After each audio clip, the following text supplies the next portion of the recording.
and they possibly patch things up by the time we get to October. Or had they? Because could it all have been a long-planned act of revenge?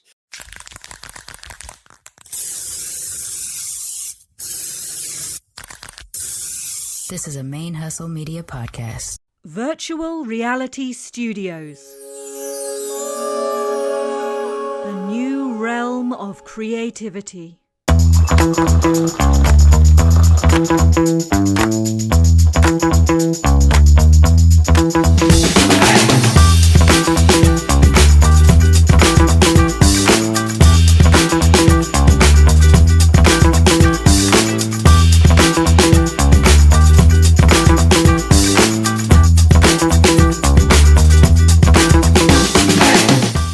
And welcome to Matcha, Masala and Murder, a weekly true crime podcast presented by one of your co-hosts, me, Rhia Maîr Kaur, and your other co-host, Sharmane Fury. And we are just a couple of mixed mates musing over Matcha, Masala and Murder, blended besties, spilling the tea. And we are back in the new year, 2024. I don't know when you're listening to this, but that's where we are when we're recording it. We have just come back from our festive break. And so we are not quite as refreshed and refueled as we might be at other times, because we're going to start this episode where Sharmane's going to make a statement and explain everything that's been going on in the time that we've been away. And so that will just inform you about some of our personal lives and what has been going on for us, so that you know where we're at moving forward. So over to you.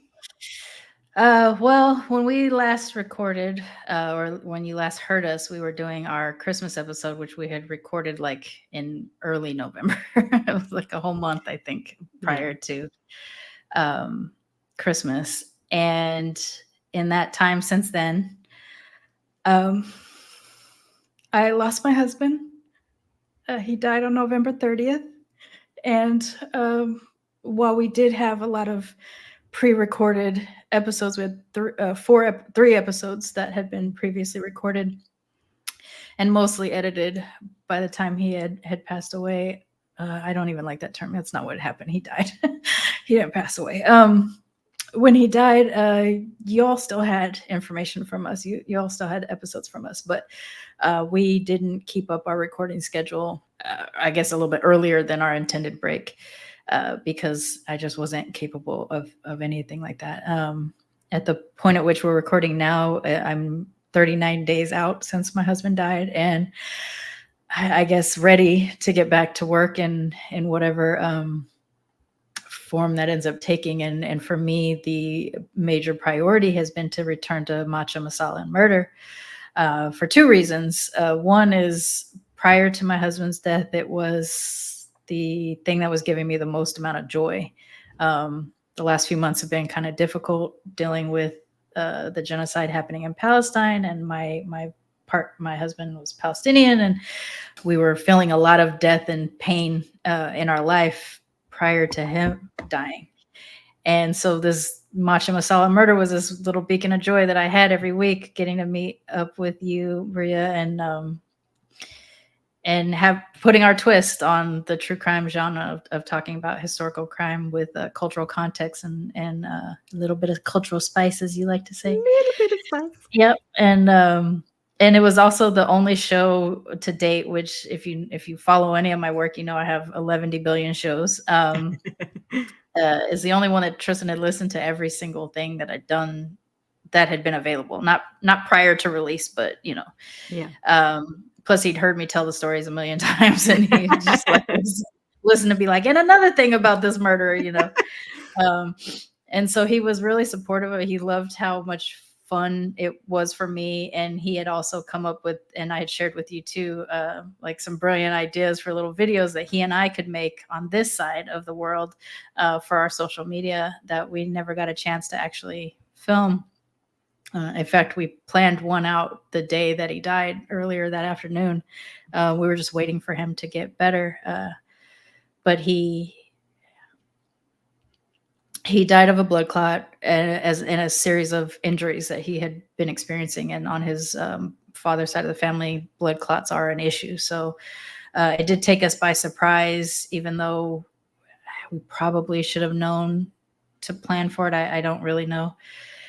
And so I'm just trying to figure out how to get back to it,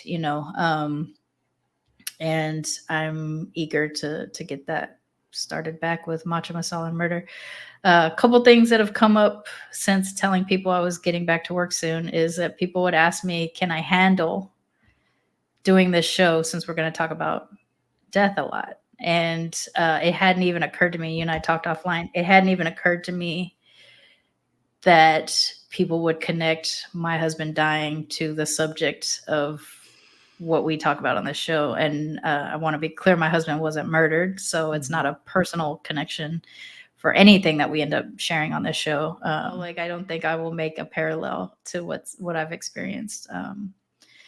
But it's tough to be regular.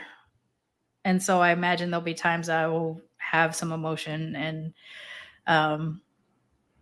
which has fought through the wall, the very British and Japanese wall that I've built up about being emotional in front of people over the years. Podcasting has kind of chipped away at that a bit. And obviously the death of my husband as well. So I'm going to do my best. I know that We got you. But I think it'll be important for me. I guess my two reasons, which I think I meandered, but my two reasons is, one, it was the thing giving me joy before he died, and two, because he was so supportive of it, and really kind of championing me to do it. He had said, like, of all the things that I do, he thought this one was going to be one that was really going to hit with people.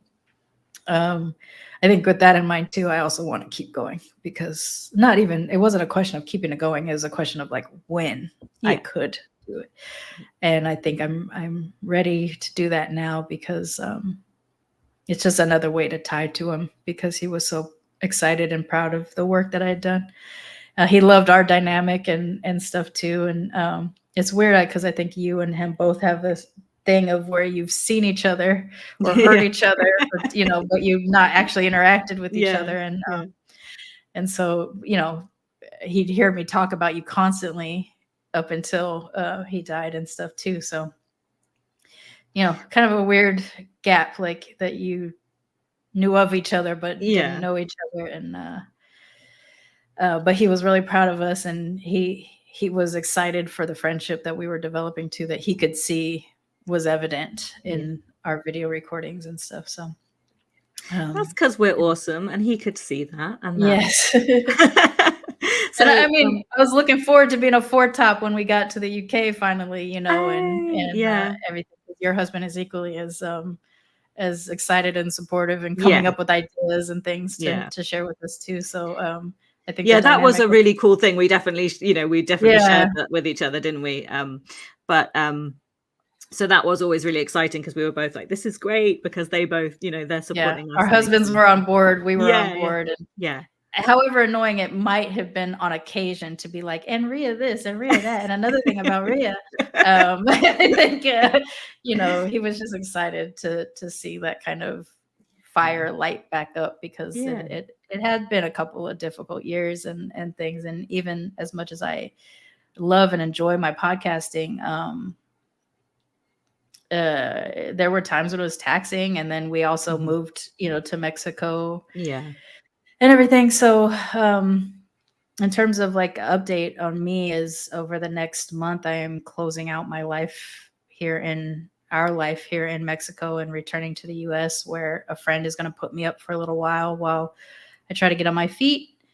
And then my future is the UK. I just don't know if that's a year from now or, 2 years from now, versus the 5 years that it was going to be.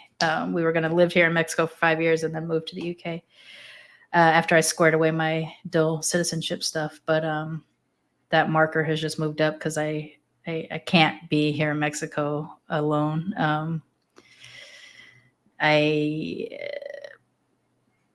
It's too isolating. The language barrier and not knowing enough people. I have a few friends here, but not enough for me to be like, yes, it's worth staying here. So getting back to my home language, I guess, will be a little bit helpful for a bit. And yeah. So that's, we wanted to obviously share that news with you because we value that you're here listening and supporting us along the way. And we're, we've always been telling you stuff and keeping it real in that way. So we wanted to make sure to mention that. And obviously because, as you say, even though I didn't know him, I want us to honor him in that way and talk about that and not have it be the weird elephant in the room that doesn't get talked about. Yeah, because I'm gonna bring him up. Like it's gonna be exactly. like, oh, This is Tristan your and I life. used to say and stuff. And I don't want it to necessarily boil down into this awkwardness of like, oh no, she just mentioned her dead husband. This is life of and I mean and we've talked before as well about our ability to detach or compartmentalize, when we've talked about harrowing stories, on this show. And it's obviously that, this is acute and raw and it's a completely different concept than the stuff that we're talking about. But I do think that as people who are pretty good at surviving and navigating different traumas that crop up, you do develop this way of being able to segue and kind of move through things. And some people don't have that and they deal with things or they process things differently and everybody will do what's best for them, sure.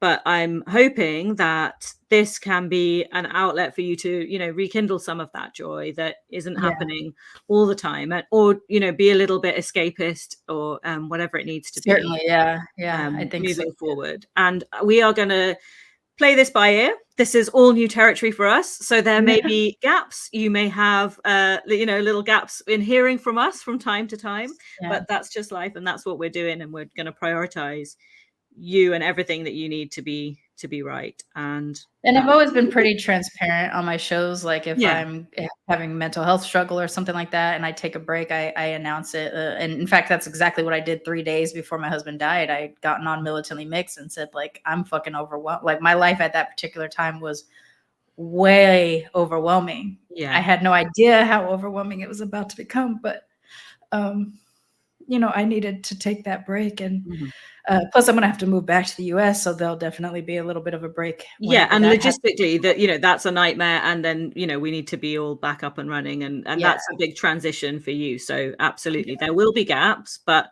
we're going to do what we do and keep bringing you our vibe that we bring. I mean, and like, luckily already having a dark sense of humor, honestly, I think it's probably oddly really helpful because had I had to like learn to maneuver dark humor, I think that would have been insane. But my husband and I both had a fairly dark sense of humor. You and I have established a bit of a dark sense of humor. And personal death is such a weird thing. Like you from moment to moment, it's real and not real. Or I'll have a memory of something that used to annoy me about him, and then I'll talk shit, and then I'm like, oh, should I be talking? You bounce all over the place. I'll admit that, but I think like I can already feel that this feels different in talking to you now versus like when I recorded an announcement on Militantly Mixed. I'm solo. I'm just sitting there in my grief without someone to kind of distract or bounce things off of. So like I make a really inappropriate joke or that, I feel like I've already managed way better in this few minutes, on here with you and expressing like it is the biggest thing that'll ever happen to me. Of course. Absolutely. Yeah. I'll maneuver it however I maneuver it, but at the same time, I don't think I'll lose entirely who I am, which is a person with a dark sense of humor that deals with death in, maybe a slightly inappropriate way, but well, you're in company with that. It's what's gonna work, it's like what's gonna work for me for now. So I do beg some grace from the audience in terms of like the display of emotion that especially for our British side of our audience or even our Japanese side of audience, if we have that yet.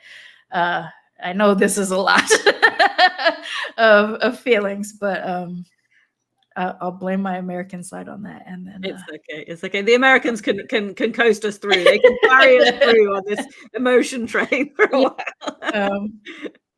But yeah, I'm looking forward to.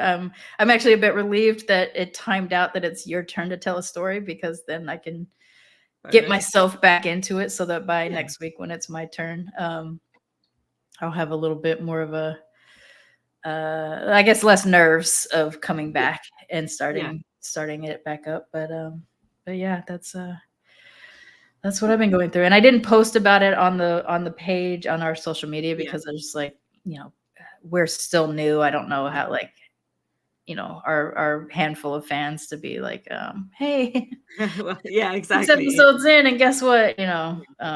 So yeah.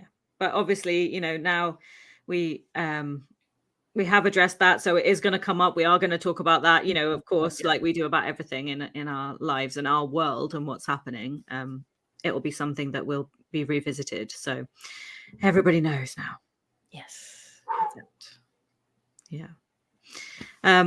So with that in mind, I think that we will just go straight from that. How do I, how do we transition cleverly? No good segue. It's just like, okay, dead husband, mug chat, like. I haven't even got, for the first time, I haven't even got a cup of tea with me, which really? I think actually is probably, is it the beginning of the end? Like I got everything that thrown up, right? A cup of tea with me. No, I'm just on the water. So okay. Well, to be fair, also, this being our first recording back in the new year, we hadn't recorded in I want to say it's near 6 weeks at this point, so it's been quite a while. Yeah. Or if not longer, actually, because it's been 5 weeks since my husband died. So it's almost 2 months, I think. At least a month and a half or so. And it's the new year. We don't have an established, like right now I'm back to blurry because this is packing stuff behind me. We like have to reset up. I've had to pack half of my equipment. So things like that. So you and I just trying to get back into the swing is going to probably be a little bit more.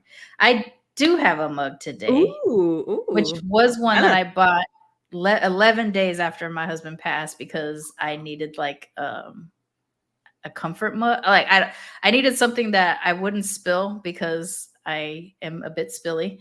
And Tristan and I were both kind of into this show called We Bear Bears. It's an animated cartoon of these 3 like adopted bear brothers. There is a grizzly, a panda, and a polar bear, and they all have different personalities, but they were like abandoned in a box when they were little, and so they just like have maneuvered life as bear brothers.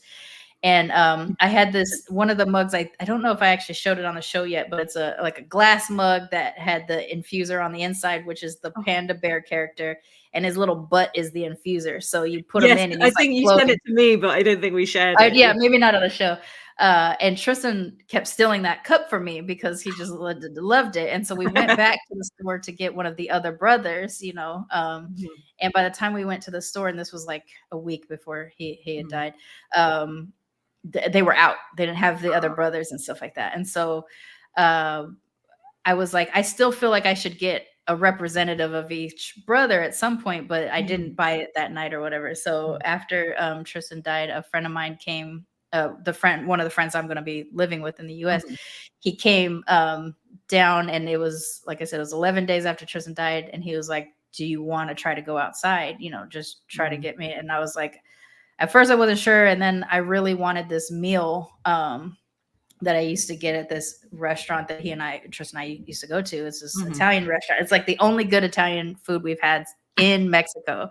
And it's this place that we've gone to quite a bit. And I always get this like braised beef tortellini dish, and it's amazing. It's like a zebra print tortellini. It's so delicious. And he would try whatever thing because he was far more adventurous. I'm a person that once I try something, that's what I get, and I get it every time I go. So we went, and I had taken Jeff and Shay, my friend, there last time they came to visit. And so he's like, okay, we'll go. If you can't make it, we'll leave, but let's, we can try whatever. So we went into the restaurant and got the meal and stuff like that, but it's attached to a mall that has the store that has this cup. Okay. And so it was a combination of things. We ended up spending a big amount of time, like almost an hour walking around. There's this like pond that is built there, just talking in between, trying to do each step. So like one step was I wanted to get a mug that had a lid on it. And I wanted it to be a Rhia Maîr mug. So that's what this is. This is the panda of the brothers. And it's got a little sippy cup top because, like I said, I can be a little bit spilly. And it is a ceramic cup and everything like that, so it has all the good feels, but it has the Nice. plastic top for when I am a little spilly, which has been helpful when I'm like been lately laying on the couch and I just I want tea, but I don't have a table near me, so it's on the floor, so I don't have to worry about my cats and or the plethora of fauna and flora that flows throughout my house. Here in Mexico, I have like 1 inch long ants and stuff that walk around and things. So you just get used to it because you're in Mexico. So having the lid, if I have to put it on the floor, so that's what it is. It's plus I'm a panda. Because I'm black, white, and Asian also. And even though pandas are technically Chinese, we're going to pretend that Asian is sufficient. Well, hey, listen, if everyone else in the world does, or the forms that we have to fill in do, then I think you can claim that. Right. So yeah, that's my mug today, is my wee bear. Oh, nice. Comfort mug. Okay, so I'm going to tell you a story in a minute. We're going to do our do with the credits thing, the titles, and that's how we're going to seamlessly make this transition. It's, we were just getting our legs and then we took a break and then also my husband died and now we're like, let's try it again. Start all over.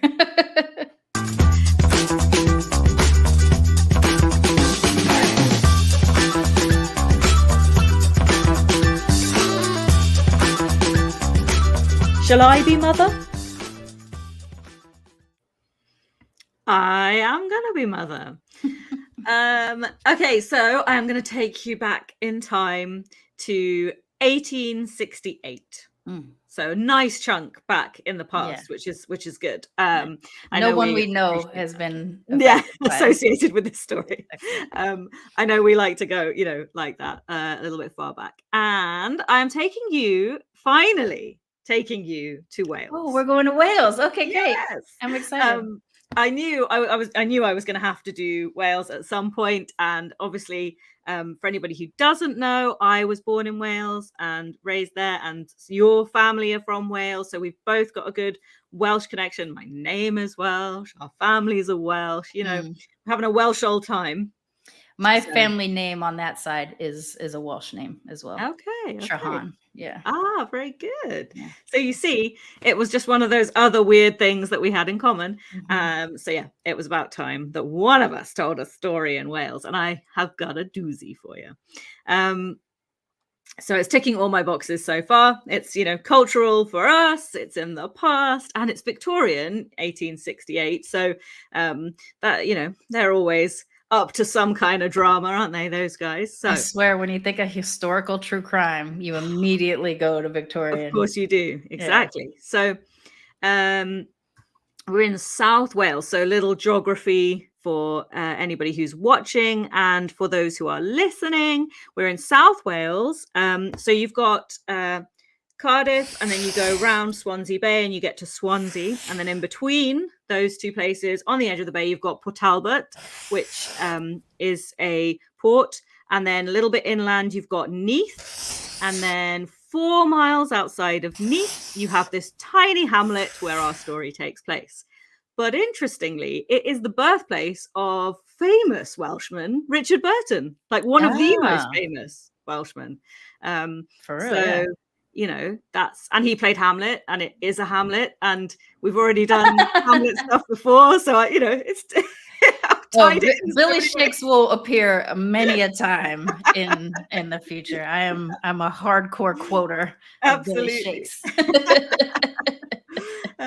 So that's just to set the scene of where we are. And at this time, in this tiny little place, there were a handful of houses, quite spread out. And now it's quite, there are some bustling places and there's a lot of people living there. It's beautiful for cycling. If anybody is interested in that kind of thing, you can cycle up in the hills and, it's all very lovely. It's very green. But yeah, that's where we are. So throughout this story, there are repeated acts of domestic violence from all parties concerned, both sides, all sides round. I mean, it's like it's a bloodbath in some way. Oh, great. Just to tell you in advance. And this is possibly an early instance of polyamory. Oh, which venturing into my world a little bit. And I really felt like that was just happenstance. That was too good to skip over. But it depends, of course, on whose version of the tale you listen to. As with all of these, exactly what polyamory is like too. Nice. So I'm calling this story Immoral Mary Morris. Is the title that I've given to it. Mm-hmm. And so, spoiler alert, this is the story where Robert Webster murders Mary Morris. Robert Webster murders Mary Morris. Say it 3 times fast. Okay. A year before our murder, in October 1867, Robert Webster appeared in court. And he was charged with neglecting to maintain a family. Neglecting to maintain a family? Like not paying child support or something? Yeah, basically. Okay. So poetic. And so, like, as with a lot of these older tales, the sort of family tree or the connections between all the participants can be quite murky and a bit complicated. So I will try and make it easier to understand as we go, but there's a lot of different players. And also what makes it more difficult is that at this time, for this area, the marriage records are hella patchy. And so it's quite difficult to ascertain who was actually married to who officially. And also it was still pretty common to have a common law wife situation or a common law husband rather than a legally bound one. And so lots of people were actually living together as married couples, even though they weren't legally married. So it could be a bit complicated, but let us begin. Right. So Robert Webster was a poor man and he was nearly 50. He had worked most of his life as a manual laborer and he was in charge of maintaining the roads. There was a small crew and he was one of the guys who was in charge of maintaining the roads. Despite his meager earnings at this manual job, he seemingly wasn't sharing what little he did have with his family. And so why wasn't he doing that? There were so many twists and turns when I was researching this story to try and find everybody's different version and try and then collate those to what could be the actual version. His wife, Lucy, apparently took another man into the house. Like you do. Like you do. And Robert Webster wasn't very happy about this. So enter William Whitelock, a 21-year-old collier. And reports vary on this one. So did William have relations with Robert's wife, Lucy? Or did William have relations with Robert's daughter, Mary Jane? Or maybe both? Bit of both. So after some time, it was actually Robert who was kicked out of the family home. His wife kicked him out, which was pretty unusual to kick your husband out of the house. And that is when he refused to pay any kind of familial support or maintenance to his wife and daughter. I mean, they've moved this young buck in, and so then they've kicked him out. And then he says, well, fuck, I'm not paying for you guys then. Did they turf him out because, in favor of the younger model, or was it because he was probably having an affair with their landlady? So, it's kind of 6 of one, half dozen of the other at this point. Sure, yeah. So he was in court and he explained his story or whatever, and the court agreed to drop the charges as long as he paid the court costs for having, been there and had this hearing, and he paid a certain amount of the outstanding monies to his wife and daughter, and then they would call it quits, and he wouldn't have a criminal record for that. Would he have to have continued to pay, or just catch No, up it was just the- basically we've taken a portion of what you back owe, and we're going to Okay. say if you pay that, we'll just square it all away, and then she's not going to expect any more from you. Draw a line under the whole thing. Fair. Okay. But this pissed him off. He didn't want to pay any of it. He was really Again, not fair. right. Okay, so we're going to fast forward to high summer of 1968. So we've gone forward, and our dashing young William has become dastardly. I know you like the word dastardly. It is one of my favorite words. So he's become something of a crook in this time and earned himself the nickname the Notorious Whitelock. I mean, it's not the most catchy nickname, but okay, we'll allow it. So he had been arrested for a string of local burglaries, and he wasn't any longer living with Lucy and Mary Jane Webster, but he's about the place. And now comes the first in the series of brutal attacks. So this story has got a lot of them coming up. So William broke into their home, the home where he used to live with them, and he wounded Mary Jane. Now, apparently, even after he'd moved out, the two of them continued some kind of relationship with each other, but then she did eventually break it off for good. And he was unhappy about this, so he broke in and decided to force himself upon her. And the quote says that it was with intent to do grievous bodily harm to her. He had for a long time been acquainted with Mary Jane Webster and had kept company with her, but it seemed to have been broken off, and he wished to renew the intimacy, to which she refused. So he apparently whacked her over the head with a fire poker and split her head open and broke two bones in her hand because she was attempting to protect her baby who was in bed with her, because he broke in the middle of the night and just went to attack her, and she was there kind of trying to cover the baby to prevent the baby from being injured. Was it their shared baby, or was she out on the streets again? So we don't know who the father of the baby was. And was that part of why he was angry or, felt spurned? I don't know. But that is, he openly admitted to having committed this crime, and he showed no remorse whatsoever. Okay. He said, I did strike her and it served her right. And if you knew so much about her as I do, you would agree. Scorned. Yeah. That is a man scorned right there. That is a man scorned, right?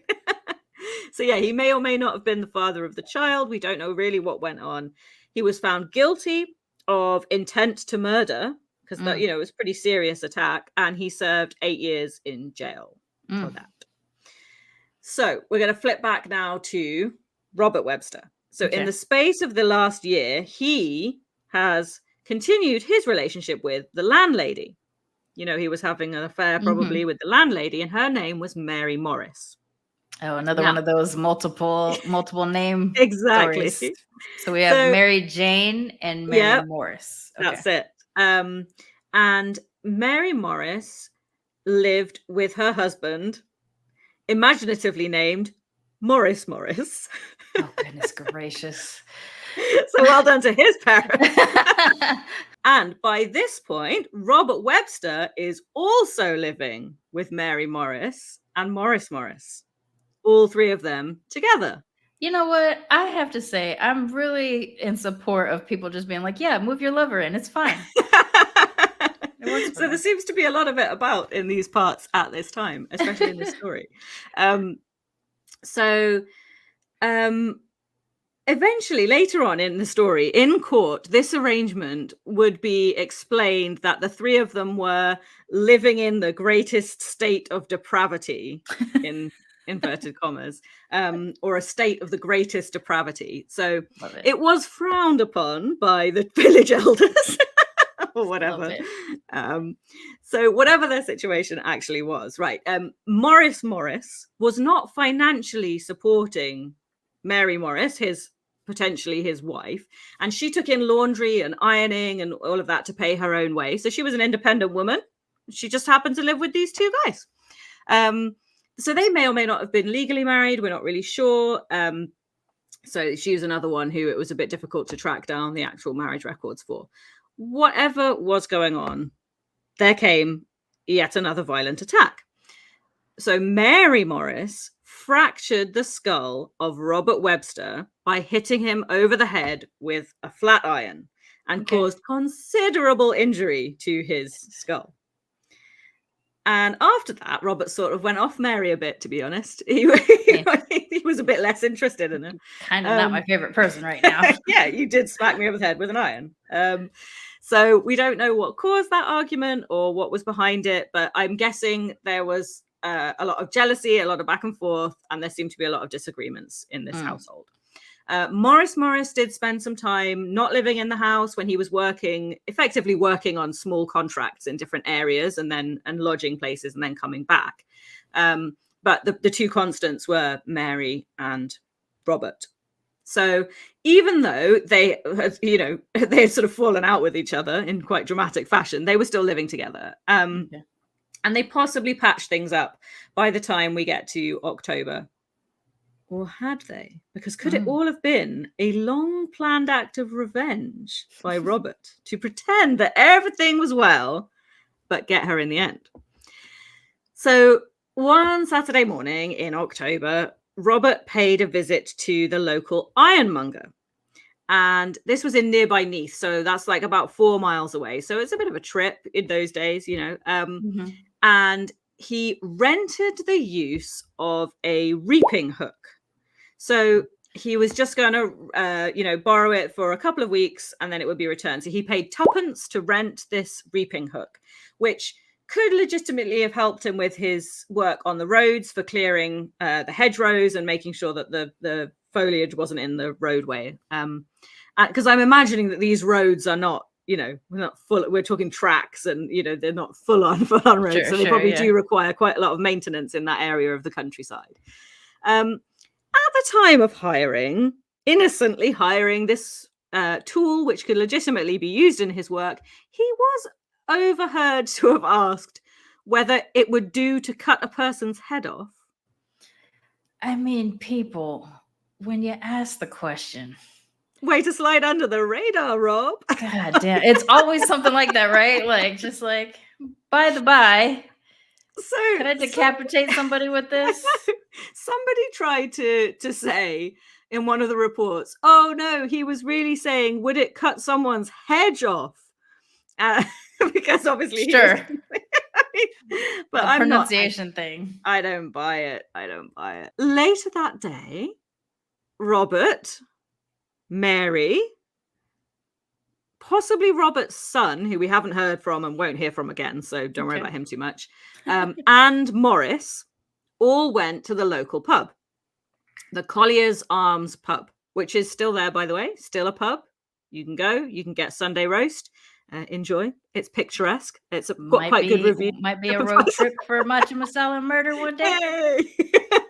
I'm not sure whether they'll love this free advertising I've just given them, or this is not their sort of thing at all. We're here because of the murder from 1869. Thank you. So they went on this delightful family outing for a couple of drinks, and after that they all went home to share a meal together. So it's a pretty cordial situation. Well fed and watered Morris fell asleep at home, casual, just relaxed. Robert and Mary popped out on an errand. Now, again, this is where it gets a bit murky, because what time of day is it? We've been told they've gone back to have supper, and yet they've gone out to a shop at this point, which seems unlikely in October and it being very dark and all the rest of it. But I just can go with the information that is available to me. So they're fairly poor people, and the local grocers did offer a pawn service, so people could come and pawn items when they needed quick cash, and then you know how that business works. If you go back, then you pay and you can get your item returned. So at some point, Mary Morris had to pawn her best shawl, and this was what do they call it? It's the Jenkins family who run the grocers there, and she now owed them 14 shillings if she were to get her shawl back. So she and Robert went to the place and he paid them the 14 shillings and the shawl was returned. It had been there for, I think, several months because she just hadn't had the money to pay. And she was pissed off about this. This was her favorite shawl. And this was very important to her. And, you know, it was really quite inconvenient. So he thought, well, she'll finally be bloody happy now because I've gone and bought the shawl back for her. So, you know, what more does she want? Won't hit me up over the head with a flat iron again. Maybe. So Mrs. Jenkins, wife of the grocer, reported later that she noticed the pruning hook, the reaping hook, wrapped in brown paper and tucked under Robert's arm as they left the shop, which she thought was a bit odd. So she knew exactly what it was, wrapped in brown paper underneath. Apparently. Okay. It was clear to her what was happening. There are a few things like this, right, that feel really after the fact. Oh, no, yeah, I knew that was going to happen. Oh, I totally saw that coming. You know, I clocked him. So on the way home from the grocer's to their house, and I don't know the distance on that because the grocer's doesn't exist anymore. Robert became really, really annoyed that Mary was still not bloody happy despite having the shawl back. And he claims that they got into this mad argument again. And they've been arguing a lot recently, as we know. And according to him, she said to him, and this is the quote, "You old devil, now I've got my shawl, I won't wash for you or do for you anymore." And part of me really wanted to do it in my best Welsh accent because I did have my best Welsh accent until I was a particular age and when I finally got knocked out of me in England. But I thought that the Welsh fans might not be happy with me for doing that. But you don't think it'll sound OG good? Accent. I mean, if it's your OG accent, I think it's legit, but I didn't want to alienate an entire nation. So she's not going to do his washing on nothing anymore. So he then claims that she hit him, and he says at that point, "I got very angry and I chopped her with the hook." And then he shouted at her, "You will never hit me again." On account your head is no longer attached to your body. Yeah. So then he realized what this is all, by the way, because we know all of these things he said because he just admitted the whole thing straight away. He told the police anything they wanted to know. And he gave these long, rambly statements, emotional, just kind of verbal spilling out story. You couldn't shut this guy up. He was just going on and on. Think he'd get off because of emotional? I'm not entirely sure what he was thinking or if he was thinking maybe that, you know, bump on the head from that iron had really done for him. He said, this is another quote, "I rose the dear lamb's head from the ground, kissed her and turned myself in." Goodness gracious. So that actually does not seem to be the whole story, however, because a surgeon performed a post-mortem on dear Mary's body, and he stated there was a massive stab wound in the jaw, an incredibly violent and jagged zigzagging wound in the throat, and the jawbone was laid open. So it wasn't a one and done slice. It was like a hacking. Not quite like he says. Yeah. Okay. So the instrument, like the one that they know did it, could cause those wounds, but none of those wounds were the cause of death. They were all inflicted before she died, but they were not the final crucial blow. So this guy, George Riding, he's a local surgeon from Neath, and he reported that they were incredibly nasty wounds. They would not have killed her. Instead, he believed that she had been strangled, saying, "Very great violence must have been used on the throat." So we've got another throttler on our hands. I love the poeticness of the time. Yeah. That's why I had to include so many of the quotes, because I was like, it's too good. This language. It's not like he chokes that bitch out. It's just like very, very great violence. Very great violence.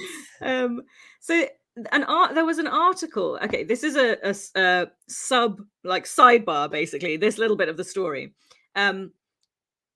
there was a news article about this in Bristol, which is in England, and it's sort of round the coast, but it's far away, right? So this story did spread a long way. Yeah. Okay. And because it was such a brutal attack. And the reason we know that there was an article in this Bristol newspaper, it used to be called the Bristol Mercury and Western Counties Advertiser, sorry. Yeah, catchy, yeah. Is that a couple lived in a house in our village where the murder takes place. And at some point they went to Bristol and bought a painting, and they brought the painting back to their house, and the wife didn't like it.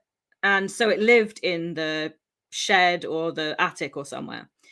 And a few years later, it was just forgotten about. And the husband wanted to build a greenhouse in the garden to grow vegetables. And he ran out of glass when he was building this. So he went to get the frame for this painting because he thought, well, we're not using the painting. I'll take the glass out of the frame because it's nice and thin glass, and I'll use it as one of the panes that I need. So he was dismantling the frame, and behind the picture, he found this newspaper article about this murder. So now he's living in the place where this murder took place. Oh.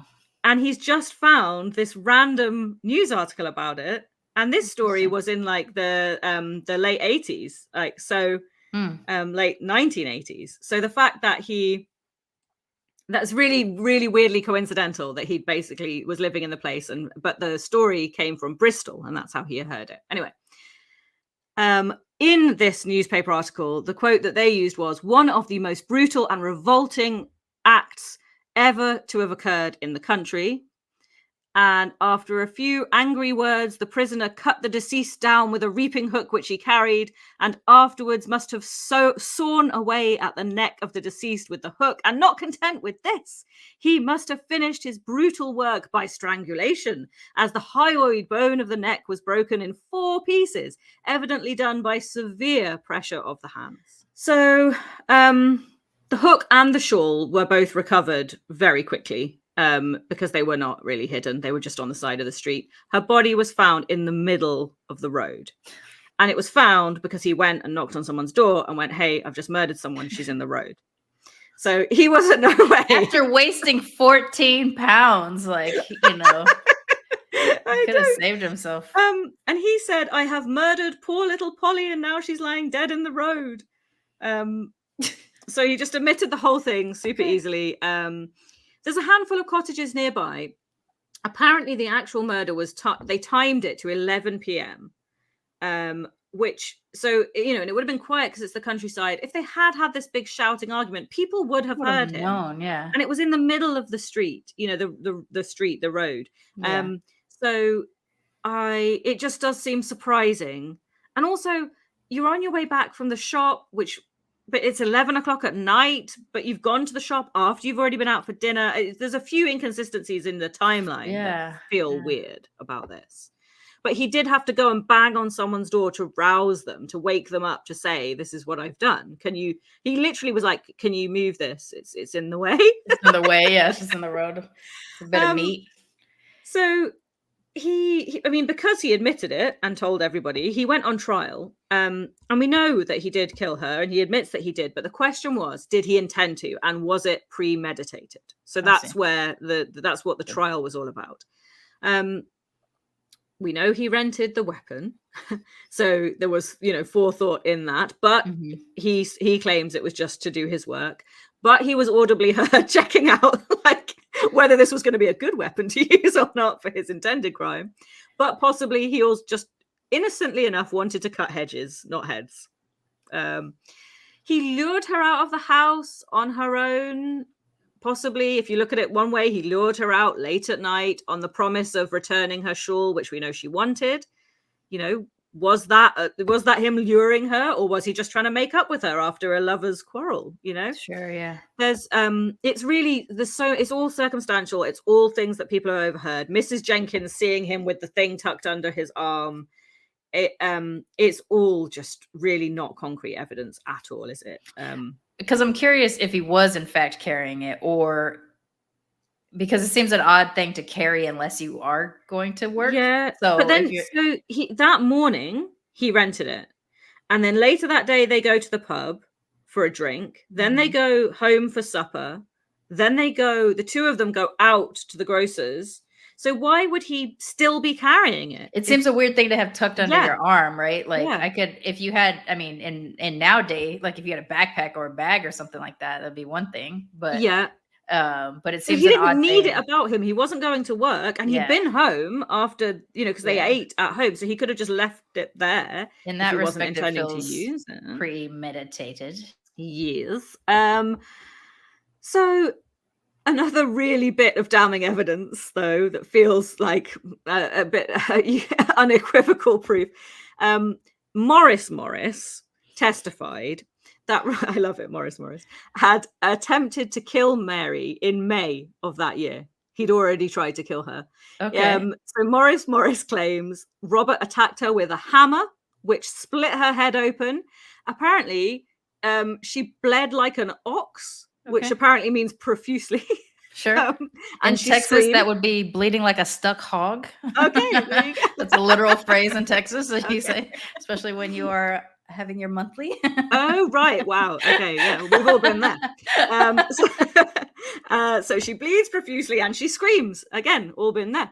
And so 3 out of however many people are in this social circle have just holes in their head. Yeah, because absolutely. of violence. Okay. And Morris says, I ran into the house and prevented him from giving her another blow, or he would have killed her. And then Robert legged it. He ran out of the house and he legged it after having been caught trying to murder her. So if it were premeditated, then they would have charged him with murder and he would have been put to death by hanging. Sure. There was a jury and they heard that he said to Mary she would never hit him again, because that's what he told them, that he said that, because no one else was there to overhear that. And it happened directly before she ended up dead. So I'm not sure why he let them know. His motivation? Just like, I'm done with this world, so let me go ahead and take her out and tell everybody my tale. Yeah, I mean, and that does point towards forward planning. Sure. But can we really believe that this was his plan if he so brazenly just walked in and asked if the tool could take off someone's head? And like I say, so much of it is just hearsay and overheard snippets of conversations. They don't really prove anything. And a lot of those things can't really be corroborated because she's dead and he's admitting to everything, or not. He is claiming that it wasn't premeditated. He is just staying with the fact that she pissed him off. And so that's why he did it. It was, he just snapped. We know that there's a history on both sides, or all sides of this story. Of this violence, yeah. Eventually, it was determined to be an unplanned, spontaneous act, mostly because the hook, while he was using it, was still wrapped in the paper, suggesting that he wasn't actually ready to commit an attack. He just grabbed what was in his hand and was like, fuck you. Bam, bam, bam. Okay. Yeah. And when he did it, it still had the paper wrapped around it. Which is wild. A really interesting point of this story. And as a visual, it's so much more stunning of a way of just like, this was, I mean, unlucky on her part, but like, and then once he starts, he's hacking and soaring and zigzagging and what's more terrifying? Like, I'm really thinking about this. Like, is it more terrifying that a crime of passion can occur just because you happen to have a weapon nearby, which I think is something as an American you think of a lot when it terms of like, that we can have guns and things like that or whatever. Or that your partner was like, I'm thinking about this for months and I'm putting the pieces together. I can't figure out what seems more terrifying, but like that, man, as a visual, that's far more stunning than just like, because he would have had to have unwrapped it if he really wanted to he get would, going because I was thinking, okay, if they're walking back and this was his whole plan, then he might have been unwrapping it surreptitiously and have it in his hand. She's ahead of him and he comes up behind her, something. But the fact that it was still in the paper, maybe he did literally, if it had been a bundle of books, would he have whacked it, with those? I just don't know. In a crime of passion, sometimes it is about just what is the nearest thing to you in the moment. I think about this movie Unfaithful with Richard Gere and Diane Lane. And Richard Gere's character gets so upset at finding out the man that her husband's having an affair with, that he just finds a snow globe and he's just like, bah, bah, bah. Yeah, it's like death by snow globe, right? And then everybody has to pretend like this didn't happen, no big deal. So yeah, that's interesting. Like if it is just something he happened to carry, which again, at 11 o'clock at night is still an odd thing for you to carry if you rented it in the morning and you've been home. Yeah. Is it a just in case? Is it even premeditated to like, if I leave it in the wrapper, it'll look like it was spontaneous? Like there's a lot of rabbit holes that you could come down. Yeah. And then he just leaves it at the scene with the shawl and the body. You know, I mean, I think they were kind of on the edge of the road. You know, they weren't right next to the body, but they weren't properly concealed either. So it didn't seem like he'd made a great attempt to hide them. But they were just kind of off to the side. And what an odd thing if he's literally going to walk up to the nearest neighbor and be like, I killed. yeah, exactly. Can you deal with this? So an unconventional living situation for Mary, Morris, and Robert, and it was highly frowned upon in the area. To these people, it suggested low morals, lack of morals, and depravity. And the police even said that because of how volatile their situation was, because everybody knew about these violent, you know, the hammer and the iron and, you know, all these things going on. The police actually said it was a mere lottery as to which would be killed first. I mean, that sounds accurate. Yeah, exactly. Bashing each other about the head, hoping that. And Mary was afforded like no sympathy at all as the victim of this, and she was just labeled as, you know, a woman of low character, and more than that, people basically thought she was responsible for her own fate given her propensity for immorality or whatever. That's exactly what I was thinking was going to happen in her case, because I mean, at this point in this given circle, you have 3 men that are consenting in some degree for these kinds of multiple relationships, but it's the women that are viewed negatively. Yes, of course. As a polyamorous person in the modern day, I can say that I have received messages because I'm out, you know, I'm publicly polyamorous. I have received random DMs from people that tell me that I'm stupid, that I've let my husband convince me to just allow him to fuck other women and as if I also cannot engage in such behaviors, you know, not accounting for the fact that I'm the one that introduced non-monogamy in my relationship or things, or the fact that I'm bisexual and like literally my husband wasn't going to be sexually enough in terms of my attractions and things like that. But separate from that, I'm the one that's viewed as either dumb, immoral, tricky in some way, like I'm just trying to gather, you know, resources from all these different people that I might end up in, and stuff. So like, and that's 2022, you know, 2023. That's like the modern time. But I could see how in that time in particular, you know, the agency that men lose when a woman's immorality is considered the bigger part of the story is amazing to me. Like men are just so soft-minded that they can't, and you know, for both the British and the American audience, either the pussy or fanny is so good that these men just lose their fucking minds, you know, like, and but then that's just so legitimized though that would be the case, you know, that he just couldn't help himself, you know, and.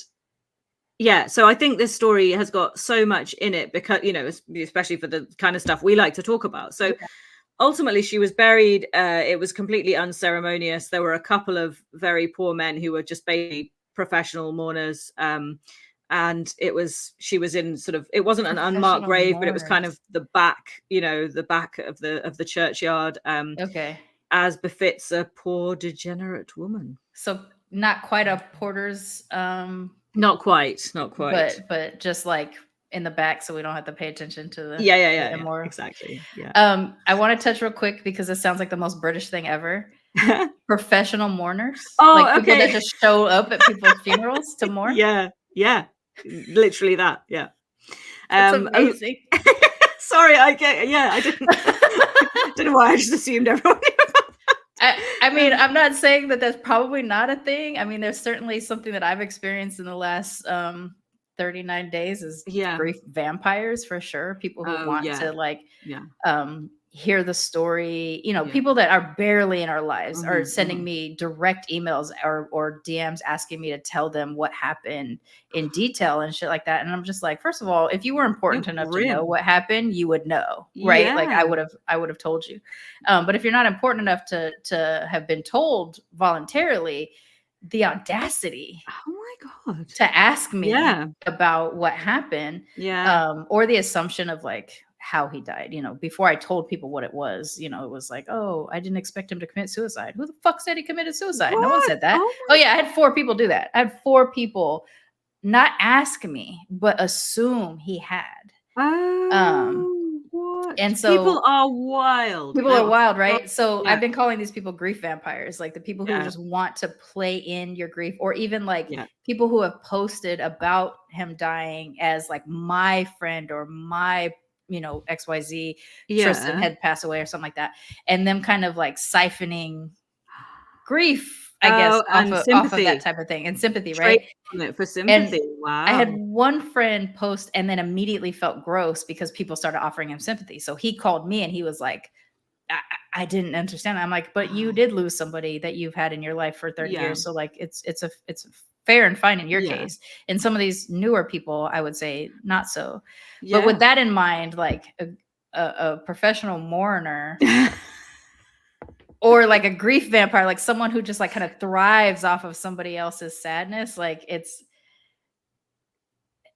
so well, the thing is that I'm not sure. It makes sense to connect those two ideas, but actually I think the concept of professional mourner is actually more to if you don't have family or you have a very small family, that people could be paid to come and swell the numbers at a funeral. That's fair. Apparently it's a big deal in Chinese culture, as I understand it. So apologies to any Chinese people who can shed more light on this. And I haven't done research on this because obviously you just brought it up. And like so and I went to a very like no, I wouldn't viewing of what that I wouldn't want to be wrong about that, but I'm pretty sure I've read in the past that it's also a thing in China and some parts of Asia, and it definitely was a thing in I just think of, you know, Victorian films, Victorian novels, Gothic novels that you've read, and that it's just something I've always been aware of. But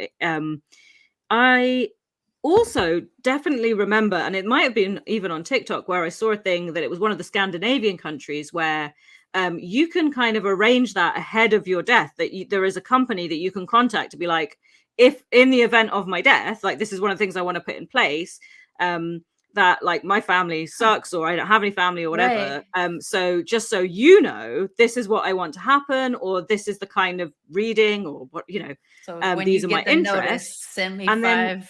Then, and literally I think you pay for it. And then it means when it happens, this service will come to your funeral and give a eulogy, or, you know, that part I actually think is kind of nice. I mean, that's actually something that's come up for me, is like, I literally have no next of kin now. Like now that Tristan's gone, I don't have other people. So like, who gets tapped when whatever happens to me happens, right? I could set up a professional mourner to just come in and be like, hey.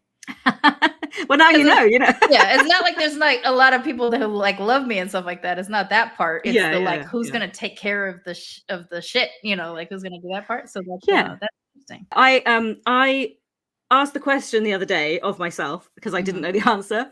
Where does the term pallbearer come from? So someone who carries a coffin, but what's the origin of that term? Because I was trying to figure out where, you know, the etymology of the word and the concept of that. So I learned that it comes from in Roman times, Roman soldiers had a cloak which was called a pallium, Pallium. And in medieval times, that word, knights and things still had a cloak like that, but it was shortened to pall, just the word pall, Pall. And in Christian burial, they would cover their loved one with this cloak when they were burying them. And so obviously, you know, it's a bit like when we see soldiers and they have the flag or whatever on their, their coffin. And then that became how you would honor your dead, and then you would carry them, you know, to wherever. So, but I didn't know that came from the Roman cloak, the pallium. So that was just a little bit of tidbit of information that I happened to be talking about the other day. Just a random thought. I mean, the amount of random dots that have to do with like you know, different death things or poison. Like the other day, I had made rice because I make rice, you know, for my cat. Well, I'm fucking Japanese. I make rice, but you don't have to justify your. I don't have to justify rice, but like I happen to be making rice for my cat specifically because I have to hand make the older one's food, cats. And I had left a little, you know, nugget of it in the rice cooker without thinking, and you know, my mind is not very clear. So when I came back to it a couple days later, I was like, oh fuck, I left like a little bit of rice, because had I closed the lid, and with Japanese rice specifically in a rice cooker, it depending on the humidity of where you live, it can sometimes survive up to 7 days without being a problem. But some rices turn into a form of arsenic, which is some random ass shit that I just recently learned, right? And so I was thinking about like, oh shit, did I just create like a ball of arsenic like in my house? I'm like trying to make sure that I clean it up really well and everything like that, just in case my cats got a little curious and decided to like lick. And all of a sudden, like my cats died of arsenic. That being said, they don't care about rice alone. They'll actually, in fact, sometimes eat around it inside the blended thing that I do. To the good stuff. Which kind of hurts my feelings as a Japanese. Like, how dare you not eat the rice? But it's fine. It's whatever. But I got nervous all of a sudden that I was like, so I'm like, how long does it take to make arsenic out of rice? And then I'm thinking about like my search history. Good point. Like, luckily at this point I have a true crime podcast, but in my whole like, if you go all the way back, do I just have like this super problematic, like, how do you make a poison out of such and such? How many days does rice take to turn into arsenic? Like, goodness gracious. I remember learning about that when I was at school, and we had what they used to call in the UK, we used to have lessons called home economics, which is where you learn home economics, but mostly it was cooking and budgeting for family food and grocery shopping and stuff like that. And you guys got budgeting. We just had cooking and sewing. So we had, it was basically different schools obviously have different things. So at my school we had, if your school year is split into 3 chunks, we would call them a term, and you might call it a semester, I suppose. So one of them would be cooking, one would be sewing, and then one would be kind of budgeting and that kind of thing. I wish we get budgeting, but it didn't last very long. And then once you got to a certain age, you just stopped anyway, unless you wanted to take exams in it. Anyway, but we had this teacher, and she was very dramatic, and she used to really give you these serious health warnings, and that's the first time I learned that rice could kill you. Then I became very, very worried about this idea. You're like, well, I'm Indian though. Yeah, exactly. Rice is very important to me. And she called it. Well, I remember, like, she put it on the big board at the front of the class. She was like, "It's risky rice," and she would always do this risky rice. Sounds racist. I know. And then she would tell you about, you know, how rice was the devil's work because it could kill you. And so that's definitely racist. And it always makes me think, you know, in Lost Boys when they're eating, just like and the rice changes to the macas, and he's like, how can 1 billion Chinese people be wrong, Michael? Sorry, that's an aside, but yes, how can 1 billion Chinese people be wrong? Because there's nothing wrong with rice, and it's not just 1 billion if you Chinese, treat it right? with respect. It's 1 billion Indians, it's however exactly. many millions of Japanese, most of the world, we're doing just fine. We'll be okay. But it did make me super paranoid, especially about like coming back to it or reheating or, you know, anything like that. I remember just being like, oh my god, I've got to watch out for the risky rice. That's only a new bit of information for me, like just in the last I think since doing research for the show or something like that, it popped up on a video somewhere, and I was like, no, let me check that out. So I had to do some Googles. Like I have at least 4 or 5 searches in the last couple months of me trying to figure out like the arsenic to rice ratio, time or whatever it is that can happen. So that's funny. And I did the whole because I did the video on TikTok about the poison gardens. So I did look up about a lot of different poisons and, how you can use them and how you can extract them from the plant. I have a poisonous fruit tree right in the front of my house. It's no way. it looks like little cherries that are kind of like dual cherries stuck together. Oh yeah. But I sent a picture of it to my landlord when I first moved here, and I was like, "This fruit looks really cute. What is it?" And stuff like that. And she tells me about it, and then she's like, "Don't eat it though," and because I was googling it while I was listening, while I was listening to her message and stuff, and she's like, "Because it's poisonous." And I was like, okay, why is it here? Because why is it here though? And I was like, can you touch it? And she's like, you can touch it. You can pick it. She's like, wash your hands before you eat. She's like, but don't eat the fruit. And I was like, okay. But it is a hummingbird draw. So we have a lot of hummingbirds because it's there. Okay, I need to look up the name of it again because I forgot, but it's a very cute little, it looks like a double cherry. Yeah. But what if it drops off the tree and the cats get it? Well, luckily I don't let them go out front. But there are a lot of neighborhood cats and dogs. I don't know how. Yeah. Like Tristan always thought that they would avoid anything that was bad for them. And I was like, you don't understand how dumb these animals are about some things. Like I have watched Revan try to eat a whole piece of plastic, or I've watched like them trying to take a chicken bone off your bowl and stuff like that. So it's like they don't know to avoid some things, Also, we have domesticated these animals. They don't. They don't retain skills of the wild. Right. So they're lactose intolerant, and yet if you leave a bowl of ice cream out, they're gonna fucking try to eat it, So I've had to be careful because they are pretty, and I do want to go and grab them or whatever. But plus now they got really heavy, so in the time since Tristan's passed, I haven't done anything to him. So the tree has now folded in on itself because it has all this fruit. And I'm like, should I be picking this fruit? Is that something I should be doing?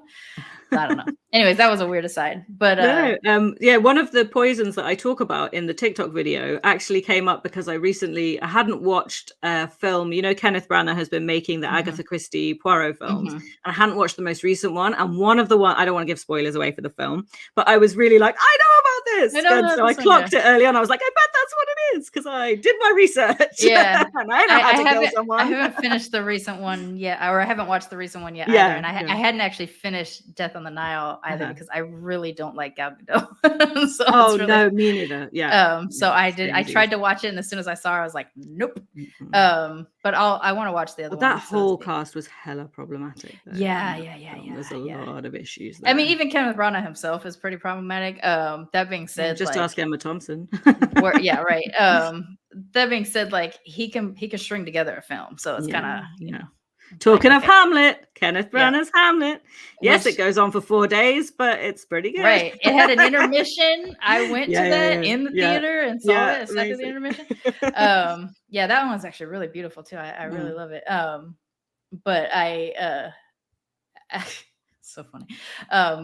So I love because I love Agatha Christie. Agatha Christie, everybody goes through the Agatha Christie phase, right? You can't help it. And mine's I'm always in it. I love Agatha Christie. Yeah. Fair. And it's been kind of re-agitated by, thinking about, Graham, because that was the first story I told, and how Pale Horse was his lead in. And I was like, oh, I actually never read Pale Horse. So I had since read Pale Horse. And it's so funny because it's one sentence of a mention. Thallium. It's just one sentence, and then it goes completely away. And I was like, he man, took that and ran with it. He did, right? But so much of her stuff was poison based, and so it's kind of. I've been listening to a lot of audiobooks lately that are Agatha, and it's bringing back. And so I'm like, I hope Kenneth does these. I hope he's successful in getting these movies out. I do think his her search history would have been like. Right. I think his promo is a little strange because I'm used to, David Suchet or someone, or Peter Ustinov, or when you see him, you're like, that's him. That's promo. But anyways, another aside. But back to the story. What I really enjoy is that this teeny tiny, and because this is what I believe across the board, I'm suspicious that most people are more non-monogamous than whether ethically or not than they lead to. But to think that part of the story also includes people who don't come back necessarily, but just like homeboy's ex type of thing. That they had a similar situation. He was like, fuck this, I'm out. And then he ends up being the third in somebody else's marriage. Like, I love that. I don't know why I love it, but it's, it's messy and I enjoy it. And, I think it's actually a misnomer when I describe myself as polyamorous. I think I'm more ethically non-monogamous, and my husband was polyamorous. Okay. And it's because I had the belief that I was capable of loving more than one person at a time. And then I tried it and I hated it. And so it's just generally more of like a companionship and a non-monogamy type of thing. Okay. So in their case, like, I wonder, in Morris's case, even. Morris did something that Robert couldn't, right? Like, his wife ends up bringing in someone and he was like, I'm sick of this, I'm out. Yeah. But then he becomes that third party in another marriage, and Morris is just like, she's a lot to handle on my own, so you might as well move in. Well, maybe Morris had also taken an iron or two to the head over the years. He may have. Robert Webster, come on in. So Robert did him a bit of a favor, probably. In that respect. I would love to know Robert's opinion, Morris's opinion, or what he had. I know, that's the thing. I think this was one of those stories that just raised so many questions, and I could, and you can't get, it's so far back, It's so far back, and it's not particularly a famous story. It's not really been told a lot of places, so, which is great. I love that, but at the same time, there's, fewer sources, and basically when the sources all basically have the same information, just repackaged in different ways. But I really think that from our point of view, it's got so much about the role of women and wives, and like we said, like a man scorned. Famously, it's not just the women that do things when they're the woman scorned, and presumably power struggles between these guys, and what actually led him to do it, because maybe he just had a really violent temper, and he'd attempted it before, and but maybe that wasn't the first attempt in the May. Perhaps that wasn't a premeditated attempt. Perhaps again that was him flying into a temper, and luckily Morris came back at the right time and prevented it from going too far. And presumably, if someone had been around at this point, they could have prevented it from going too far. I'm not sure. It seems baffling that they stuck it out. This is the thing that I wonder, in terms of violent situations,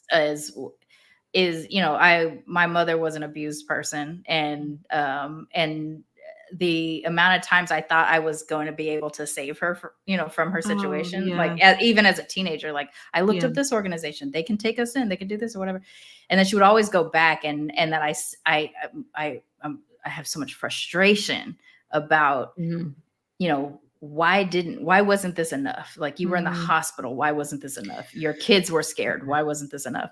And for people who stick it out, I understand codependency is strong. I definitely experienced that in my own marriage as well. Right. Like, some of the problems that you have in your marriage, like, that could technically be breakupable, whatever reasons you choose to stick it out is whatever. But in terms of violence, I'm always baffled by the pull, and for them to both do physical violence to each other. At what point was Morris going to be like, you don't even need to be here, bro? Like, you could just go. Like, but I mean, basically all of them could, because if none of them are even really legally married either, fair, right? Then there literally isn't anything keeping you here. And is it just the shared rent? Because I get it. Like, possibly, monogamy in this age seems completely impractical economically.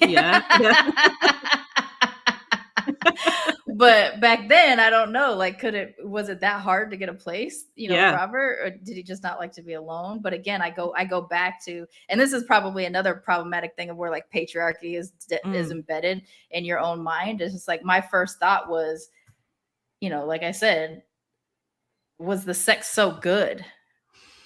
That the men couldn't leave. Yeah. Versus the women that were just like,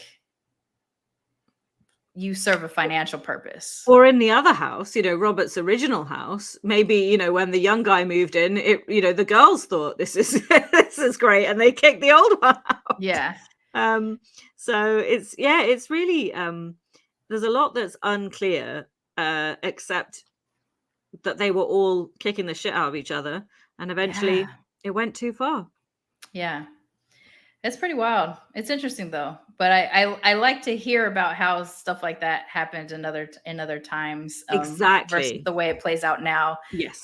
Because we had a live-in partner at some point. We had a mutual partner. It went south with me and her far earlier than it went. And in fact, Tristan and I almost didn't make it. Like after that.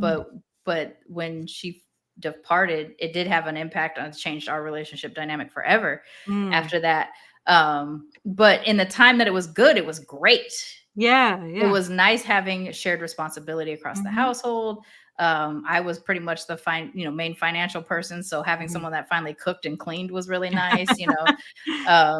Tristan was always there to pick up something off a high shelf. It was a balance. Everyone's got their uses. Everybody's got a job, but this is why people join cults, though. We're going to live on a commune where there's loads of people together. Everybody has to contribute. Sometimes your contribution is that you're tall, and sometimes your contribution is something else. But the idea of like these dynamics that can pop up and for whatever reason, sometimes practical, sometimes emotional, sometimes sexual, keeps you together. But again, like this had violence across both sides of it. So you feel like everybody's a victim. And the perpetrator. Exactly. Yes, absolutely. And just think and it is just so interesting we don't explore areas of people's lives back then. You don't learn about this in social history, that incidences of families or social groups forming in this way. And so I definitely thought this is one we had to talk about. Yeah, it's interesting. And I hadn't really thought about digging into like polyamorous murder situations, because that would be right up my wheelhouse, right? Like that's my. And this is the thing. Obviously, I started because I was like, I am going to get to Wales, and so I've always got a few tabs open, along those lines. Which one is it going to be? And then I stumbled on this because. Literally because it was one of the old newspaper articles that I was scanning a similar story from the same paper, but a different story. And it was like a related article thing. And that led me down this rabbit hole. And it was like, oh, Wales tick, then had the polyamory tick. And I just thought, well, here we go. That's what we're going to do. And I think it's quite nice. It's although there's like a few players and it's a bit higgledy-piggledy, it's still quite a short story. So keep us tight for the new year. Yeah, because I know that we had gone long on some of ours, and we're gonna do our best to try to rein ourselves in. I think the story's the story. Sometimes they'll be epic. Sometimes they'll be much longer, and sometimes you can tie it all up with a neat bow. I mean, I know we're still not sure what his motivations were exactly, but it's a pretty open and shut case in that he admitted it. Right? All the evidence. And I think that's probably the part that ends up being such a weird, unsatisfactory part for me, is like if I can't figure out the why, and that it's not just in this, it's like literally in every aspect of my life. If you can't tell me the why, or if I don't believe you when you tell me the why, or like this, I wish, like, is journaling just not a thing? Like you just kind of hope that people have a version under the floorboards. There must have been some secret. There must be something, right? We're just like, that's what we need to know. And it could be something petty, right? It could just be like, she didn't slice my oranges the way that I liked it, and so death to her, or something like that. It could be such so random. You never know what sets people off. But he went to get the shawl for her, and like. So I really want to, that's the I really want to know the motivation behind that. Was it to lure her out of the house? Was it to make up with her? Had she given him the money that she'd got from putting it in the first place? Because if you were just going to dime on yourself immediately, Yeah. What could have been a nice usage of it, if you're trying to hide from what happened, is, I wanted to reconcile. I wanted to give her this thing that she loved, and I just shelled out 14 shillings, and now you know. And then of course, if it was well intentioned, and then she was just so ungrateful that it just triggered a series of memories from all the problems that they've had, and he was just like, "Fuck this," and he goes clean off, right?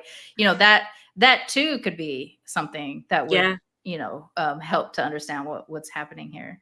But again, the thing at the end of all of these was always my question is like, what's different about your brain from my brain that has made me not do the things that you have done? You know, like that's always the question. And this would be one of those, I think less so with Fulan. I think I get it.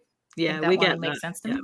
But so far with everybody else, the question has arisen, like, why, you know? Yeah, I agree with that, definitely. And I think that is going to be the eternal thing, really. What is the difference that makes you go there?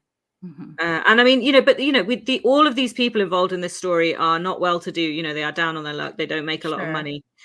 Times are tough. Life is hard. Gruelingly so. You know, manual, physical work for little pay, and you know, there's a lot to be angry and pissed off about, I'm sure. Right. You know? And I mean, 14 shillings in that day and age probably was like dramatic, you know. How good was this shawl as well? Like, was it handmade by like baby dolphins or something like that? Because it's like, that's a lot. I know. Yeah, it seems pretty wild. But I'm glad that we got back at it. New year, new stories. Absolutely. And it you know, it actually was pretty helpful to have a, you know, kind of regular good thing to do, I guess, since everything that I've been through in the last 39 days. So for everybody out there, we're back. Don't forget to subscribe to us on YouTube. And subscribe, not just like go and follow, like to go watch us, like subscribe. It helps. On Spotify as well. And we're on all the other podcatchers. You can also support us if you would like by going to Buy Me a Coffee, which I wish we could have changed it to tea, but the image is a tea. It's just whatever. buymeacoffee.com/Matcha Masala Murder. And also on there, if you want, you can just buy us a cup of tea, or you can buy us several. There are loads of different options of ways to support us. You can also subscribe on there and get our newsletter, which currently is a, you know, written record of all our stories and what we're telling, and there's a gallery there where we put up all the images, and then from time to time, as we grow and, you know, gather pace again, there'll be extra little tidbits and informations in there as well. So it's definitely worth signing up, even if you just want to get the free emails. You can do that. The funny thing is, even I'm learning more about the stories that we're telling on our show when I read what you put together too, because you know, there's always just a little bit of seeing it in black and white versus, you know, just like in my case, like the verbal vomit of just like, oh, and then this other thing happened. Well, this one, I mean, there have been a few tangents during this story, so trust me, when you read it, it'll be a lot more it's a little clear, right? Yeah. And I'm such an enthusiastic storyteller that I completely ignore my notes at some point. I'm just like, what I have memorized is what we're going to tell the story of. I know, that's why I was like, oh, I just remembered I read this story about this guy who went to Bristol and bought a painting, and it's like, it's actually got nothing to do with the story at all. Interesting. It was an aside.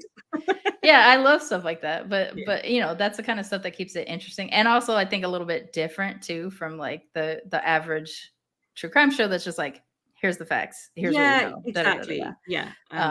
I like going into the deeper side. Yeah, and because we always want to explore the really human element of it, and people's circumstances, like we've said, what's their mentality, what's their background, what's led them to this point, and what conditions are they living under, you know, because we're always trying to say, like, we're examining it with this different lens because we want to know what their culture, what their religion, what their upbringing is bringing, you know, into the essence of them that has made this happen. That made them, because it's like always there. There's always stuff to be informed about people's motivations that way. So a lot of insight. But we're going to keep on doing.